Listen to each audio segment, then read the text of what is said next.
Shalom. Pagi ini kita akan bersama-sama membaca firman Tuhan yang terambil dari kitab Amos, pasal yang 9, ayat 11 sampai ayat 15. Amos pasal 9, ayat 11 sampai 15. Kita akan membacanya saling saut bersautan. Saya akan awali ayat yang ke-11, lalu jemaat menjawab ayat 12, dan seterusnya saling ganti bergantian. Jemaat yang ada di rumah juga silakan membuka Alkitabnya, menyimak dengan baik, karena saya percaya sabdamu itu sendiri yang akan menguatkan kepada kita. Pada hari itu aku akan mendirikan kembali pondok Daud yang telah roboh. Aku akan menutup pecahan dindingnya dan akan mendirikan kembali reruntuhannya. Aku akan membangunnya kembali seperti di zaman dahulu kala. Ayat 12. Supaya mereka yang menguasai sisa-sisa bangsa Edom dan segala bangsa yang kusebut milikku. Demikianlah firman Tuhan yang melakukan hal ini.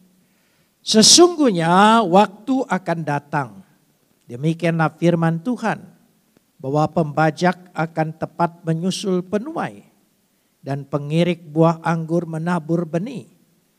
Gunung-gunung akan meniriskan anggur baru dan segala bukit akan kebanjiran. Aku akan memulihkan kembali umatku Israel. Mereka akan membangun kota-kota yang licin, tandas dan mendiaminya. Mereka akan menanami kebun-kebun anggur dan minum anggurnya. Mereka akan membuat kebun-kebun buah-buahan dan makan buahnya. Maka aku akan menanam mereka di tanah mereka, dan mereka tidak akan dicabut lagi dari tanah yang telah kuberikan kepada mereka. Firman Adonai Tuhan kita. Kita sambut firman Tuhan. Kapot lecha Adonai Elohenu kapot lecha. Segala kemuliaan ya Adonai Tuhanku, kemuliaan bagimu. Saudara-saudara yang dikasihi oleh Tuhan, sebagai satu gambaran terlebih dahulu, ketika Daud membangun kerajaan Israel, dan pada tahun 1000 sebelum Masehi. Berbicara tahun, saya ingin jelaskan dulu.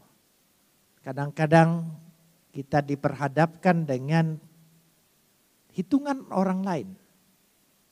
Bahwa umur manusia, umur dunia sekian tahun. Dan kita diperhadapkan itu. Sebetulnya tidak usah diperhadapkan dan tidak usah saling menyalahkan. Antara hitungan sains dengan hitungan Alkitab. Metode cara penghitungannya berbeda. Kalau sains memakai sistem karbon, tentu dia punya metode itu hasilnya berbeda. Metode itu menghasilkan hasil berbeda. Alkitab menghitung dari metode sejarah keselamatan. Jadi itu, karena itu ya dua metode ini tidak perlu diperhadapkan. Secara sains silakan menurut metode karbon, tetapi sejarah Alkitab, sejarahnya sedemikian yang disampaikan oleh Alkitab. Jadi tidak perlu kita bingung. Tahun 1000 sebelum Masehi, Daud membangun kerajaan Israel ini. Dan berhasil menyatukannya. Dan kemudian disusul oleh putranya Salomo, membesarkannya, memegahkannya, sehingga tahun 922 sebelum Masehi. Kerajaan Israel pecah menjadi dua. Selatan disebut kerajaan Yehuda yang punya ibu kotanya di Yerusalem. Utara yaitu disebut kerajaan Israel yang punya ibu kotanya pertama di Samaria dan tempat ibadahnya di Betel. Sejak perpecahan ini, umat ini saling mengklaim satu dengan yang lain. Paling benar, paling baik, paling tepat. Perpecahan selalu mengklaim dan menyalahkan orang lain. Ya, mengklaim kebenaran hanya miliknya dan tidak berada di milik orang lain. Itu perpecahan. Karenanya pada waktu itu mulailah kerajaan Yerobeam merasa yang ada di utara, orang tidak perlu ke Yerusalem beribadah. Kita punya sejarah dari nenek moyang kita bahwa Tuhan menampakkan diri di Betel. Maka mereka mendirikan persembahan penyembahan itu di Betel. Jadi mulailah. Ya, jadi kalau saya berbicara perpecahan gereja itu sudah biasa. Ya, jadi perpecahan umat, satu di Yerusalem, satu di Betel. Dan itu berkembang terus.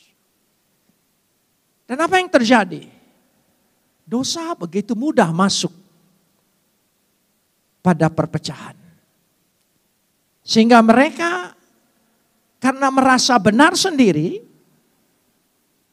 mereka mengklaim itu. Bahwa ibadah di Betel ini lebih daripada di Yerusalem. Cara penyembahan kami lebih. Di tengah-tengah keadaan yang kacau balau. Di dalam keutuhan tubuh umat. Sekali lagi. Dalam keutuhan tubuh umat. Disitulah terjadi dosa menyelusup dan masuk merajalela menguasainya. Dosa tidak bisa masuk bagi umat kalau tidak diberi pintu. Tapi pintu itulah. Sehingga peristiwa ini ada seorang pedagang peternak ditulis situ. Bernama Amos yang berasal dari Tekoa. Tekoa itu 20 kilometer dekat Yerusalem. Jadi 20 kilometer tapi dia menjurus ke utara. Di perbatasan antara kerajaan Yehuda dengan kerajaan Israel. Kalau disebut di situ peternak, saudara jangan anggap peternak itu yang ada di pikiran kita, yang kita lihat pasti miskin. Ya, peternak ala kadarnya. Tidak, dia pengusaha peternakan domba. Yang diandalkan oleh Yerusalem. Karena domba-dombanya menjadi pilihan untuk persembahan. Persembahan di Yerusalem. Persembahan di Yerusalem itu bukan hanya memerlukan 1-2 domba. Ratusan bahkan ribuan setiap orang, imam, bahkan semuanya. Membawa domba untuk menghapus dosanya. Dia mengekspansi perdagangannya sampai juga ke utara. Mereka membutuhkan domba yang terbaik, yang tidak cacat. Dari situ, hubungan Amos ini terhadap bait suci di Yerusalem, terhadap bait suci di Betel, terhadap imam-imam, dan perilaku-perilaku imam dan pembesar-pembesar, dia tahu. Ada transaksi. Amos, dombamu boleh masuk. Tapi sekian persen fee-nya buat imam. Dia mulai tahu ada kejahatan di tengah-tengah orang rohani. Pemimpin-pemimpin agama. Pemimpin-pemimpin negara, pemimpin umat. Tidak memikirkan umat, tapi memikirkan dirinya sendiri. Supaya kita tahu situasinya. Dari situlah dia punya pengetahuan. Jadi bukan ketika dia diangkat nabi lalu serta-merta dia mendapat pengetahuan. Tidak, proses pengalaman. Pengalaman-pengalaman hidup kita, perjalanan hidup kita ini pengalaman. Yang melengkapi kita kemudian dapat melihat apa yang diinginkan Tuhan di dalam hidup kita. Wahyu itu konteks dengan keadaan. Wahyu itu membumi. Dia berbicara dengan manusia. Itu wahyu. Tuhan memberikan hukuman. Jadi kitab Amos ini lebih dikenal sebagai kitab hukuman. Tapi jangan salah. Hukuman ini dikatakan di sini, kalau saya baca di dalam pasal 3 ayat 2b, kita lihat dulu ke belakang. Pasal 3 ayat 2b. Ya. Sebab itu, ya, kalau di atasnya, hanya kamu yang kukenal dari segala kaum di muka bumi. Sebab itu aku akan menghukum kamu karena kesalahanmu. Menghukum kamu. Fagat. Pigut. Hukuman bukan sebab. Hukuman adalah akibat. Jangan salahkan Tuhan. Kalau hukuman itu terjadi di tengah dunia ini. Kerusakan. Malapetaka. Semua itu sebab. Akibat daripada sebuah sebab. Sebab manusianya, jangan salahkan Tuhan, jangan salahkan alam. Banjir, longsor, lapar, itu semua akibat dari kejahatan manusia. Sehebat apapun malapetaka di dunia ini, itu adalah akibat. Yang bertanggung jawab adalah manusia. Hewan itu hanya menerima akibat. Manusia yang ditunjuk Tuhan. Manusia yang ditunjuk Tuhan untuk mengelola dunia ini, bumi ini. Jadi jangan mencari kambing hitam. Itulah manusia. Dikatakan di situ aku akan menghukum kamu karena segala kesalahanmu. Pagat, pigut, hukuman. Hukuman sebagai akibat dari perbuatanmu. Tuhan tidak menghukum seperti monster. Tidak. Bahkan dikatakan pada pasal 3 ayat 7. Pasal 3 ayat 7. Coba kita lihat. Sungguh Adonai Tuhan tidak berbuat sesuatu tanpa menyatakan apa? Keputusannya. Misfat. Hukuman. Keputusan. Didikan. Peringatan. Itu arti misfat. Sebelum dia memutuskan, dia memperingati. Dia mengingatkan. Dia mendidik, mengajar. Nanti kita lihat. Sebelum bencana terjadi. Sudah ada peringatan-peringatan. Orang-orang zaman dulu. Melihat burung yang terbang begitu banyak. Dia sudah tahu ini hujan bakal turun. Atau ada badai ini. Semua tahu. Semua memberikan peringatan-peringatan itu. Itu yang disebut dikatakan di sini. Sebelum menyatakan keputusannya. Misfat. Lewat hamba-hambanya dan para nabi. Dan kita sekarang punya Alkitab. Semua peringatan ini terjadi. Jadi itu arti hukuman. Jangan salahkan ini hukuman Tuhan. Saya lebih suka ini hukuman bagi manusia. Tuhan sudah memberikan peringatan.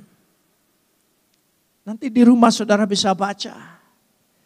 Kita lihat peringatan Tuhan yang pertama. Pasal 7 ayat 1 sampai 3. pasal 7 ayat 1 sampai ayat yang ketiga. Tuhan kasih peringatan pertama kepada umat ini. Yaitu akan datangnya bencana belalang. Ya, belalang. Dan itu diingatkan akan terjadi. Akibat-akibat ini. Ya, Amos pasal 7 ayat 1 sampai 3. Ya. Dikatakan di situ. Dan Amos berdoa, memohon, meminta. Ya. Meminta supaya ini tidak terjadi. Tuhan berbelas kasihan. Tuhan menyesal, oke. Kamu menyesal. Aku akan lalukan itu. Dikatakan pada ayat yang ketiga B, tidak akan terjadi, tidak akan terjadi. Firman Tuhan, tidak akan terjadi. Dia berikan itu. Jadi sebelum hukuman ada peringatan, keputusan misfat tadi. Didikan Tuhan. Peringatan yang kedua. Semua membandel. Semua tidak percaya. Semua bilang, ya ini sudah natur. Bukan natur. Kerusakan di bumi ini bukan natur. Akibat dosa yang sudah masuk ke dalam bumi ini. Ketika diciptakan tidak ada kegelapan. Kegelapan itu ketika mulai setan diusir ke bumi. Dan disitulah Tuhan mulai memproses kembali. Membangun kembali bumi dengan menciptakan terang. Lalu terang itu jadi. Ketika api yang diancamkan itu. Dan hati Amos gentar. Tuhan, bagaimana kami bisa bertahan? Habislah bangsa kami ini. Saudara tidak percaya bahwa umat manusia ini bakal habis? Coba kita aplikasi dengan keadaan kita. Berapa banyak orang yang kita kenal hilang? Orang yang kita sayangi. Orang yang kita andalkan. Hilang lenyap begitu saja. Tapi Tuhan melihat hati yang penuh pertobatan Amos. Ini pun tidak akan terjadi pada ayat 6b. Firman Adonai Tuhan. Ini pun tidak akan terjadi. Sudah diingatkan. Ketiga kalinya Tuhan kasih tanda. Disebut tali sifat. Pasal 7 ayat 7 sampai 9. Tali sifat itu tali pengukur. Oke, sekarang aku kasih garis. Tali pengukur. Ya, kamu jangan lewat garis ini. Nanti kena hakim garis. Kira-kira begitu. Dia kasih tali pengukur. Supaya engkau tidak lewat batas. Aku tahu manusia itu lemah, manusia itu penuh dengan segala keaiban. Tapi ada batasnya.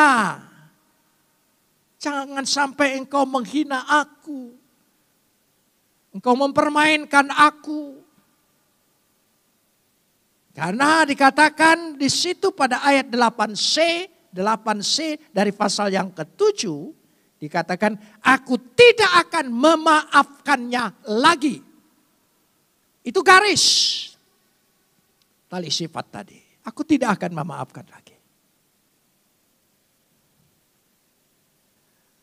Peringatan yang keempat. Bakul buah-buahan dikasih contoh.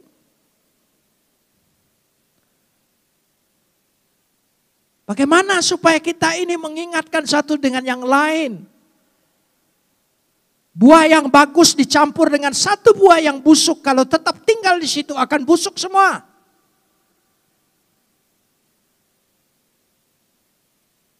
Tuhan katakan, aku tidak akan memaafkan lagi. Pasal 8 ayat yang kedua B. Sudah diingatkan. Jadi ketika hukuman Tuhan itu tiba, bukan Tuhan kejam.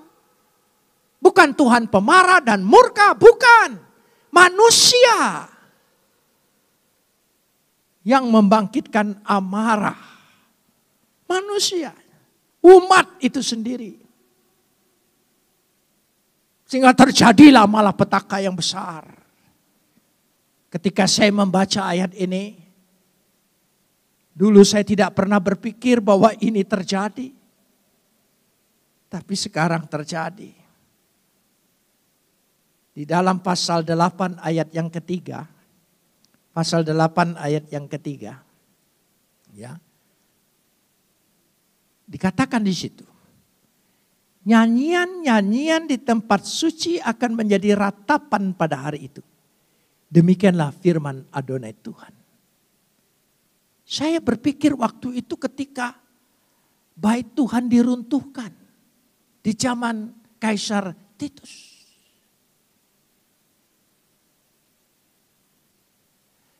Kita tidak berpikir bahwa gereja menjadi kosong dan tidak ada lagi pujian. Kan kita alami itu.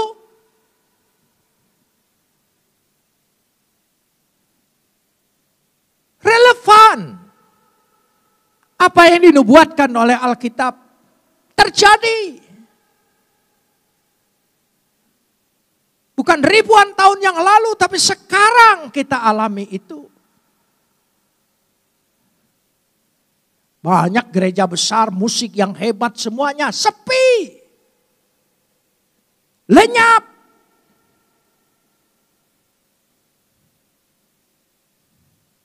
Yang ada adalah ratapan. Kenapa demikian? Coba kita lihat Yeremia pasal 16 ayat 4. Sebagai satu bandingan. Yeremia pasal 16 ayat 4. Mereka akan, pasal 16 ayat yang keempat. Ya. Mereka akan mati karena penyakit-penyakit yang membawa maut. Mereka tidak akan diratapi dan tidak akan dikubur. Kan begitu, keluarga tidak bisa mengantar ke kuburan, tidak bisa hadir. Tidak bisa meratapi lagi. Ya, dikatakan di situ pada ayat yang keempat. Mereka menjadi pupuk di ladang. Coba ya, tadi ayat sebelum ini, ayat 4 tapi kalimat sebelum ini. Dia tidak akan dikubur, lanjutkan. Ya. Mereka akan menjadi pupuk di ladang. Mereka akan habis oleh pedang dan kelaparan. Kan kuburan seperti menanam orang-orang korban itu, saudara.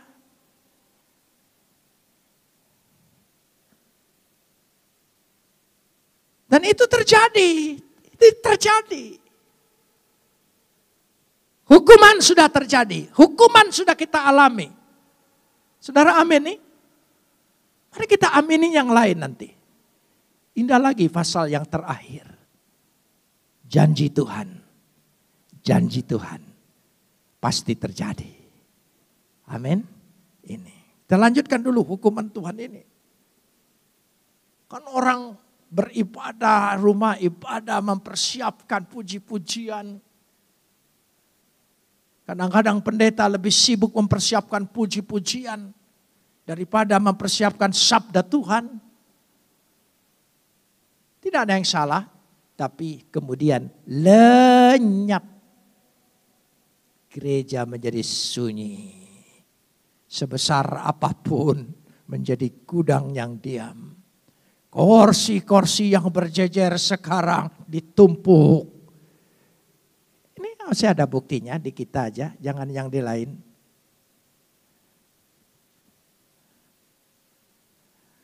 Itu terjadi. Tapi herannya manusia itu, ya kalau hewan itu lapar dia baru memangsa orang. Ini kenyang pun dia masih memangsa orang. di tengah kesulitan, di tengah kemiskinan, korupsi bantuan sosial.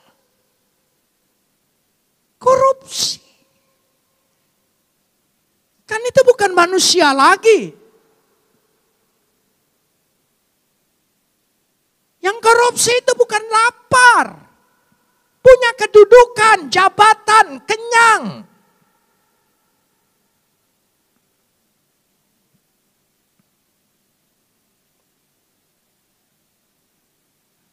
Saya baru dengar tadi. Ada orang marah karena melihat Menteri Sosial marah-marah. Mereka bilang tidak pantas sebagai pejabat. Saya lebih suka pejabat yang marah-marah tapi bersih dan jujur dari sopan santun tapi korupsi dan busuk.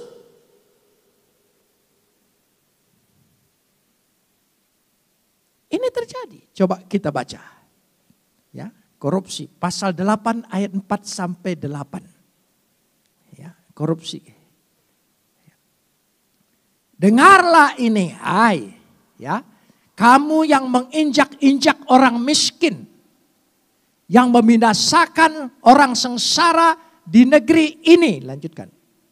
Dan berpikir bilakah bulan baru berlalu supaya kita boleh menjual gandum. Dan bilakah hari Sabat berlalu supaya kita boleh menawarkan terigu dengan mengecilkan timbangannya, membesarkan bayarannya, berbuat curang dengan neraca palsu.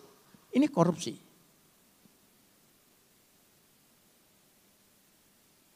Dan itu terjadi kan. Terjadi. Kadang-kadang perlu dites kejiwaan itu orang itu. Perlu dia sehat atau enggak nih.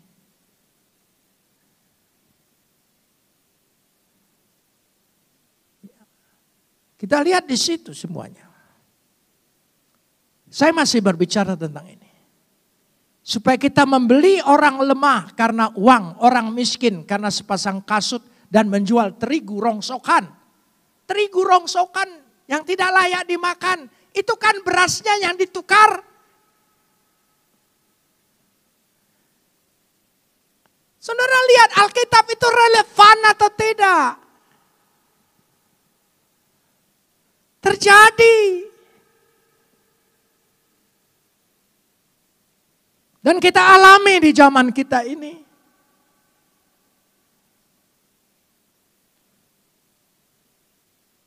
Ditukar beras yang baik, harga yang pantas, ditukar dengan yang tidak layak dimakan. Sudah miskin dihianati lagi.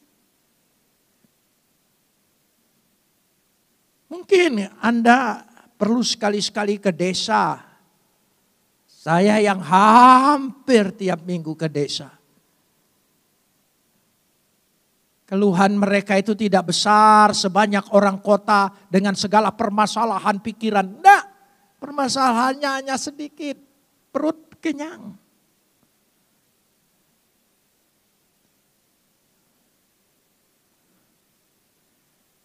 Mereka mendengar ada bantuan-bantuan. Mereka hanya mendengar. Tapi tidak pernah menikmati. Di mana nyangkutnya?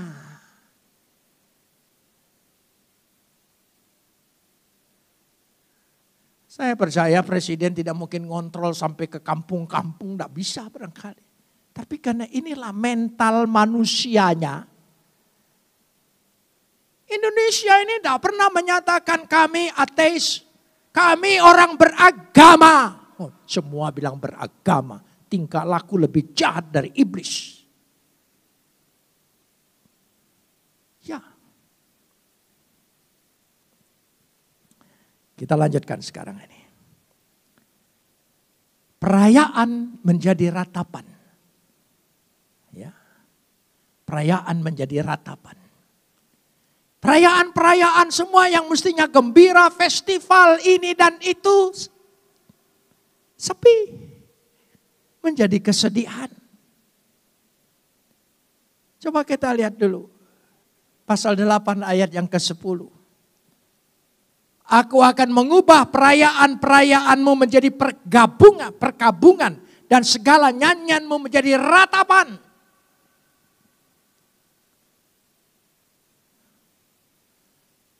Aku akan mengenakan kain kabung pada setiap pinggang. Dan menjadi gundul ke setiap kepala.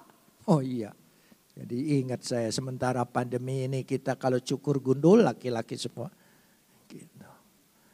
Karena tidak berani datang ke tukang cukur yang profesional.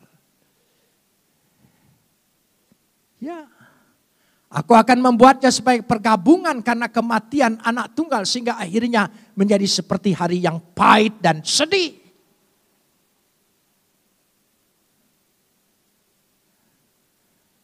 Pernikahan itu hari yang ceria kan? Tapi nyatanya tidak bisa orang turut terlibat bersukacita di situ. Menjadi sedih. Berapa banyak perayaan-perayaan pernikahan tidak lagi menjadi momen yang indah. Tidak lagi menjadi satu memori tetapi menakutkan.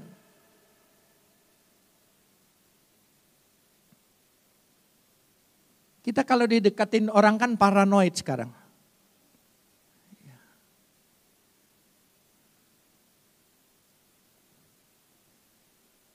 Perayaan. Coba bandingkan Yeremia pasal 16 ayat 9 lebih jelas. Yeremia pasal 16 ayat yang ke-9. Ya, kita lihat di situ bersama-sama. Kitab Yeremia pasal 16 ayat 9. Sebab beginilah firman Tuhan semesta alam. Tuhan Israel, sesungguhnya tempat ini di depan matamu pada zamanmu. Terusnya, ya. Aku akan kuhentikan suara kegirangan, suara sukacita, suara pengantin laki-laki, suara pengantin perempuan. Aku akan hentikan semua.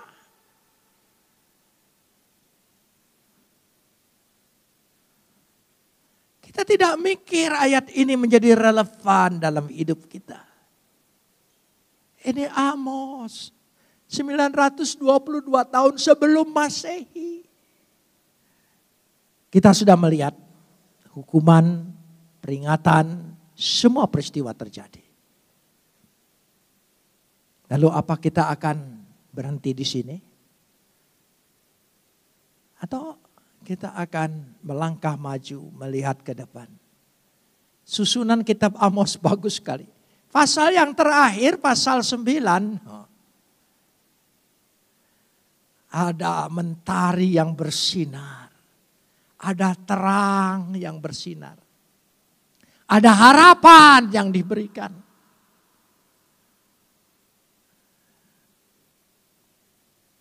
Kalau kutukan tidak ada.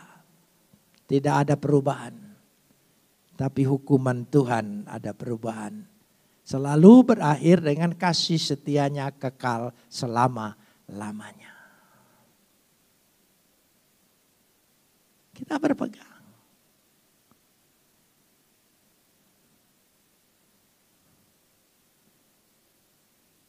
Kalau kita lihat di situ. Sehingga kalau kita melihat proses yang terjadi. Sebetulnya panjang kalau saya kutip. Termasuk memakai masker ini ada. Jaga jarak ada. Sampai saya pikir ini nanti khotbah saya stop di situ. Saya ingin tidak. Saya ingin harapan yang diberikan oleh Tuhan kepada Amos. Pada umat yang sudah bejat ini. Kalau engkau tidak bertobat sungguh-sungguh.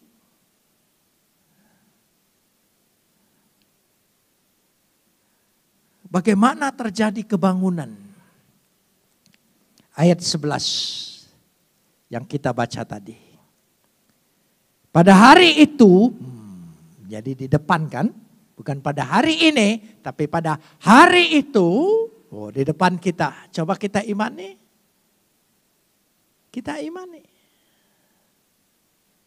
Janji Tuhan itu, mari kita imani bersama.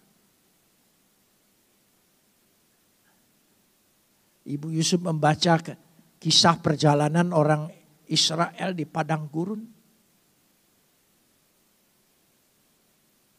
Tuhan menjaga mereka. Makan, minum, matahari, awan. Lebih dari itu, kasutmu, sepatumu tidak akan rusak. 40 tahun, sepatu apa? Merek apa ini saudara? Cari di dunia ini. Nike, 1 tahun sudah belok dia. Dipakai jalan 40 tahun. Tidak akan rusak. Oh, sepatu made in apa ini? Skechers atau apa? Ya. Tidak ada. Made in sorga itu luar biasa pemeliharaan Tuhan. Kalau Tuhan jaga benda-benda yang kita miliki di tubuh kita, masakan Tuhan tidak jaga tubuh kita yang dibuat oleh Dia? Amin. Oh iya. Bajumu tidak lapuk. Bajunya. Made in apa? Aramis? Louis Vuitton? Apalagi yang merek-merek terkenal itu. Ya. Apalagi kau hanya pakai Uniqlo. Dicuci berapa kali sudah mulai berubah bentuk. Tapi Tuhan jaga. Hebatnya coba. Ajaibnya saudara, amin nih. Tuhan jaga. Tuhan pelihara. Pemeliharaan Tuhan itu sempurna. Nah, pada hari itu aku akan mendirikan kembali Aku akan mendirikan kembali Dia membangun kembali Pondok Daud yang telah roboh. Aku akan menutup pecahan-pecahan dindingnya. Aku akan mendirikan kembali reruntuhannya. Ekonomimu yang runtuh, hidupmu yang runtuh, perasaanmu yang runtuh, apa saja Tuhan pasti bangun kembali. Amin. Tuhan bangun kembali.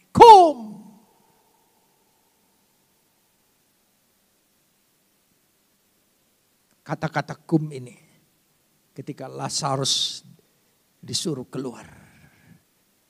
Lazarus, kum. Yang mati bangkit. Masa depanmu yang mati. Pekerjaanmu yang mati. Apa saja saudara imani bangkit pada hari itu. Songsong hari itu. Imani hari itu. Doakan hari itu. Amin. Harapan itu tidak ada di belakang, di depan. Ya, mari kita berpegang pada firman Tuhan. Ayat 12. Ayat 12. Kamu akan berkuasa kembali. Kekuasaanmu dikembalikan oleh Tuhan. Posisimu, kedudukanmu, kehormatanmu, semua Tuhan akan kembalikan. Itu janji Tuhan. Mari kita hidup dalam janji Tuhan. Jangan hidup dalam kehancuran diri kita. Jangan lagi hidup seperti itu.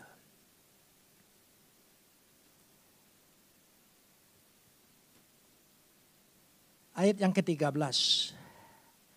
Subur, makmur, sehat, awet muda. Amin. Amin. Akan Tuhan kembalikan. Aku sehat, aku kuat, aku makmur, aku subur, awet muda. Coba katakan. Amin saudara. Ya. Perkataanmu kalau engkau imani itu menjadi peganganmu. Apa saudara akan berpikir? Coba sebaliknya itu. Aku bangkrut, aku ini. Saudara mau ngomong gitu? Enggak mau kan? Lebih baik begitu. Ya, aku sehat, aku kuat, aku makmur, aku subur, awet muda. Jangan lupa. Iya. Jangan lupa. Perlu kan? Saudara perlu awet muda? Ayo jujur.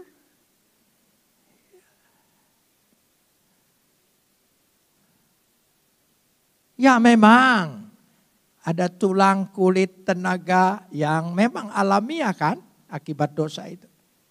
Tapi kekuatan, semangat tidak akan berkurang. Amin. Oh, iya. Itu ayat yang ke-13. Sesungguhnya waktu akan datang. Waktu akan datang. Saudara percaya waktu itu bakal datang? Ya, kalau bakal datang tunggu. Sambut. Demikianlah firman Tuhan. Bahwa pembajak akan tepat menyusul penuai. Dan pengirik buah anggur menabur benih. Ya, lanjutkan.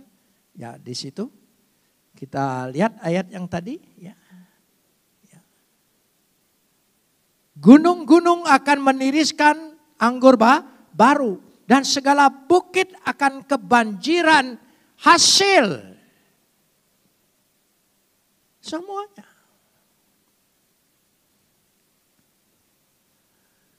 Jadi, kenapa ngomong lewat Amos begini? Amos itu punya ladang pohon ara. Kering. Tidak menghasilkan. Jadi Amos melihat, ya. Siapa ya mau dijual ladangnya? Oh itu pohon ara yang kering. Dia itu pengusaha hebat, peternak dan pengusaha kebun ara. Dan akan dipulihkan kembali. Yang kering Tuhan akan suburkan. Bahkan dari gunung-gunung.